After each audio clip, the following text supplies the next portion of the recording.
مولانا مودودی، ان سے کسی نے سوال کیا جب 61 ہجری میں سب نے بیعت کرنی تھی یزید کی تو حسین نے بیعت کیوں نہیں کی؟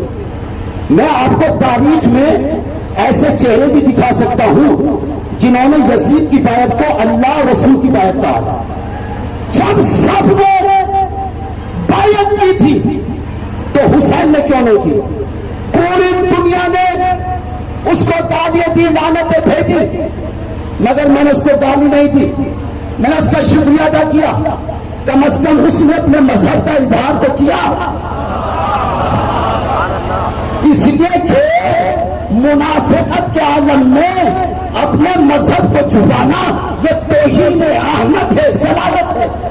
کم از کم ذاکر نائک نے اپنے مذہب کا اظہار تو کیا، اس نے جرأت تو کی، رضی اللہ عنہ۔ بھائی اب ہمیں یہاں سے یہ پتہ چل گیا کہ رضی اللہ کی اوقات کیا ہے۔ آخری بات ہے ہمیں یہ پتہ چل گیا رضی اللہ کی اوقات کیا ہے۔ اگر زمانہ ہم سے پوچھے تو ہم یہ بتا تو سکتے ہیں ان کے یہاں رضی اللہ کس کو کہتے ہیں۔ اب سب نے لکھا، میں برادران کی کتاب سے لکھ رہا ہوں، جس کو دلیل مانگنی میرے سامنے آ جائے، خدا کی قسم ایک ایک کا نام بھی بتاؤں گا، حسب بھی بتاؤں گا، نسب بھی بتاؤں گا۔ رضی اللہ کی اوقات کا پتہ چل گیا۔ اب سنیں برادران کی کتاب میں خواجہ حسن نظامی نے لکھا، یزید شرابی تھا، یزید جواری تھا۔ اسحاق بریلوی نے لکھا یزید مکار تھا۔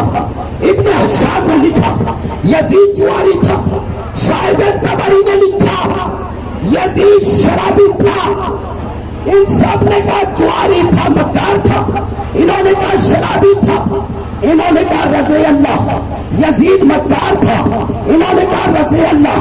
یزید جوا کھیلتا تھا، انہوں نے کہا رضی اللہ۔ یزید ماں اور بہن میں کوئی تمیز نہیں رکھتا تھا، انہوں نے کہا رضی اللہ۔ یزید بندروں سے کھیلتا تھا، انہوں نے کہا رضی اللہ۔ یزید ماں اور بہن میں کوئی فرق نہیں کرتا تھا، انہوں نے کہا رضی اللہ۔ یزید قرآن کا مذاق اڑا رہا تھا، انہوں نے کہا رضی اللہ۔ یزید حدیث رسول کا مذاق اڑا رہا تھا، انہوں نے کہا رضی اللہ۔ یزید کعبے کا مذاق اڑا رہا تھا، انہوں نے کہا رضی اللہ۔ اب میں ہر رضی اللہ کو چیک کروں گا کہیں اندر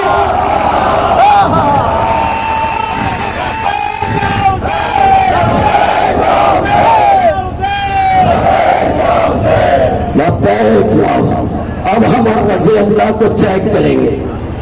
بس حسین